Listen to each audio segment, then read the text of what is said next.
대화에 대하여 시어도어 제딘 친구가 될지 연인이 될지 그냥 아는 사람이 될지는 만난 지 4분 만에 알 수 있다는 말이 있습니다. 그런데도 우리가 길게 대화를 나누고 싶어하는 이유는 무엇일까요? 시민의 대화는 이탈리아의 구아초라는 인물에 의해 널리 알려졌습니다. 정직하고 친절하라고 상대의 감정에 관심을 갖고 좋은 성품을 발견하는 방식으로 사랑을 얻어내라고 힘이 아닌 말을 이용하라고 조언했습니다. 불공평한 연인 듣기 좋은 소리를 하거나 자기를 낮추지 않되 존중하는 마음을 표현하려면 어떻게 해야 할까? 지난 한 세기 동안 우리는 자기 성찰의 미덕을 믿도록 길들여졌습니다. 하지만 나는 누구인가 라는 해묵은 질문만 되풀이해봐야 앞으로 나아갈 수 없습니다. 스스로를 아무리 매력적인 사람이라 생각한다 해도 한 개인이 자기에 관해 알 수 있는 것에는 한계가 있는 법이지요. 다른 사람들이 무한히 더 흥미롭고 그들이 할 말도 무한히 더 많습니다.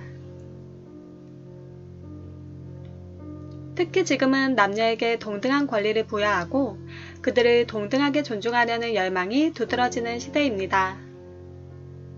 대화는 이런 시대적 조건을 다지는 최선의 길입니다.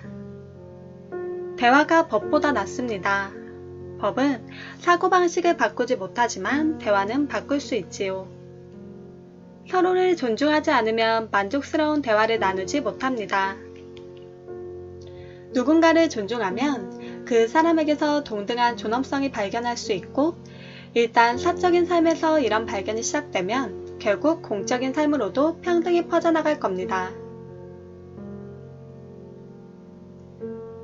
관계가 어떻게 틀어지는지는 귀가 따갑도록 들었습니다.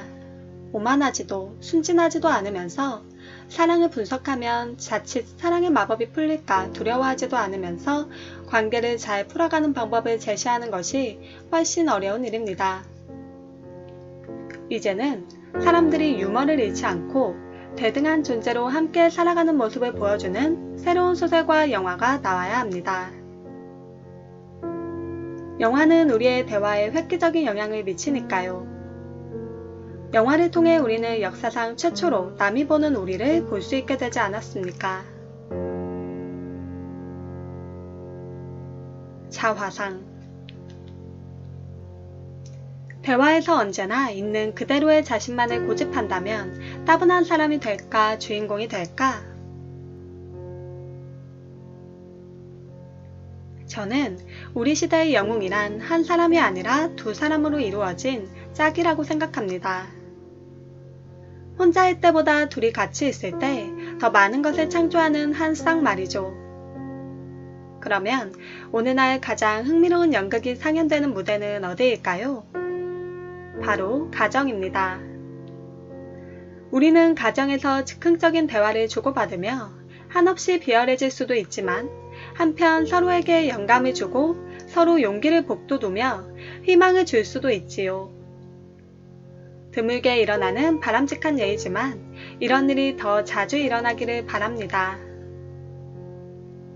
소박하지만 우리도 예술가라는 점을, 평등한 대화를 만들어내는 것이야말로 최고의 예술이라는 점을 알아야 합니다.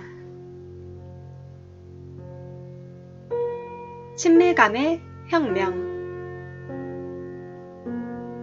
사적인 대화가 세상을 변화시킵니다. 관계가 화학적으로나 낭만적으로 시작될 수는 있겠지요.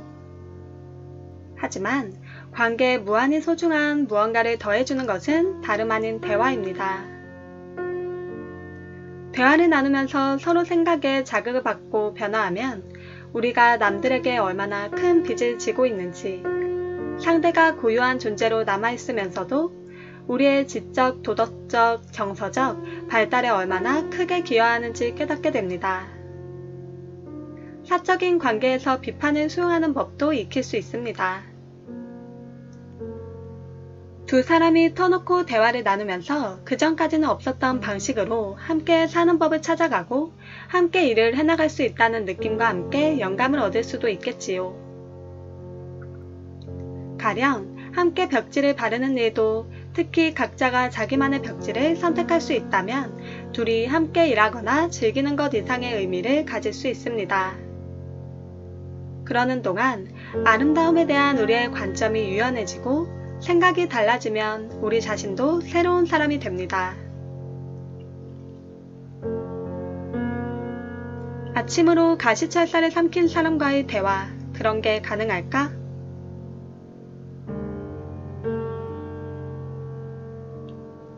언젠가 한 파혼한 여성과 대화를 나눈 적이 있습니다.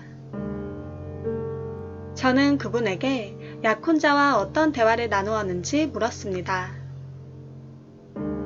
그분은 대화를 소중히 여기는 사람이었습니다. 친한 친구들에게 말하듯이 약혼자와도 대화하고 싶어 했지요. 오늘은 무슨 일을 했는지, 어떤 옷을 입었는지, 어떤 음식을 요리할지를 비롯한 모든 것에 관해 생각했습니다. 하지만 그분이 생각하지 않은 게 하나 있었습니다. 바로 어떻게 말하느냐 하는 것입니다. 그분은 제게 대화라는 게 그냥 자연스럽게 흘러가는 것이 아니냐고 하더군요. 저는 그 말에 동의하지 않습니다. 주제에 관해 생각하는 것보다 대화 그 자체에 관해 더 많이 생각해야 합니다. 여러분에게 하나 묻겠습니다. 과연 대화를 통해 우리가 느끼는 사랑의 유형이 달라질 수 있을까요? 서로 좋아하면 당연히 좋은 대화를 나눌 거라고 답할 수도 있겠지요. 하지만 서로 매력을 느낀다고 해서 저절로 자유롭고 편안한 관계로 발전하는 것은 아니라는 누구나 아는 사실을 지적하고 싶군요. 연인들은 시간이 흐를수록 그저 사랑받는 것에 만족하지 않습니다.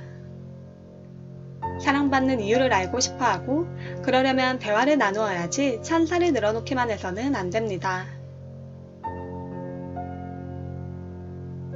용모가 빼어나지만 이성관계를 이어가는데 어려움을 겪는 사람이 있다고 해봅시다. 그는 대화를 나누지 않고 주장만 합니다. 논쟁에서 이겨야만 자기가 상대와 대등한 존재라는 사실을 입증할 수 있다고 믿고 상대가 포기할 때까지 거침없이 몰아붙입니다.